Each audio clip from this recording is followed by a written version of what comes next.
Dear friend, a letter always feels to me like immortality, because it is the mind alone with our corporeal friend. It was the year 1862, and Emily had just turned into her 30s.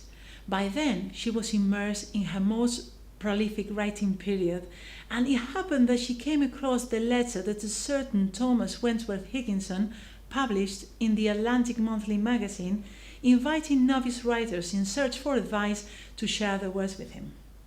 In that same year, precisely, Emily wrote her world-famous poem, This Is My Letter to the World, in which she expresses her desire to open up to others. So, coincidence? Well, I say no.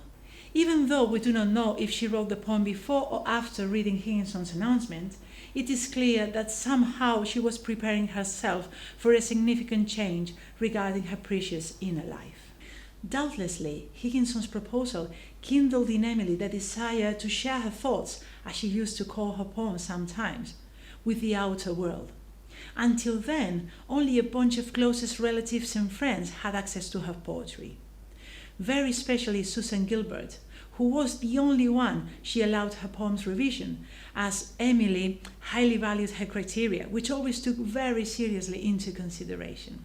In fact, she wrote to her once, With this section of Shakespeare, you have told me of more knowledge than anyone living. So perhaps she felt in Higginson's call the right moment to expand horizons and search for advice out of her most immediate environment, by the hands of a foreigner who could give her a new perspective and a fresher reading to her work, who knows if considering the idea of publishing. Mr. Higginson, are you too deeply occupied to save my verses alive? The mind is so near itself you cannot see it distinctly, and I have none to ask. From then on, they started a correspondence that lasted until Emily's death in 1886, and that's none other than 23 years. Thus Higginson became, in Emily's own words, her preceptor. But, despite considering him her preceptor, did Emily take Higginson's remarks into consideration? No way.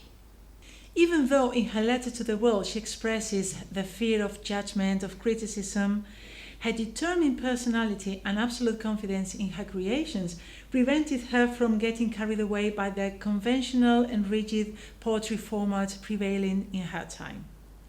Emily used to experiment beyond the norm. Her poetry was original and witty, starting with the use she made of punctuation, especially in her particular use of dashes. She also used slant rhyme and unusual capitalization of nouns, and many other resources which absolutely broke with the rigid mid-19th century poetry rules. And that Higginson could not cope with, as he paid very special attention to form. However, it is clear that he highly valued and appreciated Emily's poetry, as he himself expressed in the Atlantic Monthly 5 years after her death. The impression of a wholly new and original poetic genius was as distinct on my mind at the first reading of these 4 poems as it is now, after 30 years of further knowledge. And with it came the problem never yet solved. What place ought to be assigned in literature to what is so remarkable, yet so elusive of criticism? It's just that perhaps he thought that the world was not really ready for such an unconventional type of poetry, and so he never hesitated to criticize it, constantly urging Emily to rectify and mold her verses more in line with the current style of the time.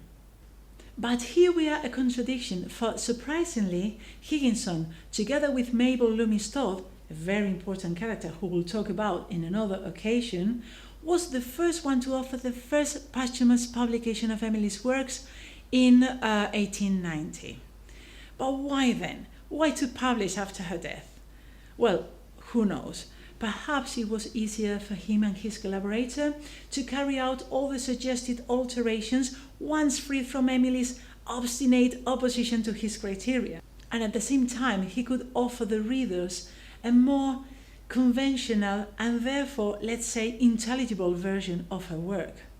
But well, I don't know, this is just a thought of mine. All in all, we can conclude by recognizing Emily's greatness, her originality and complexity.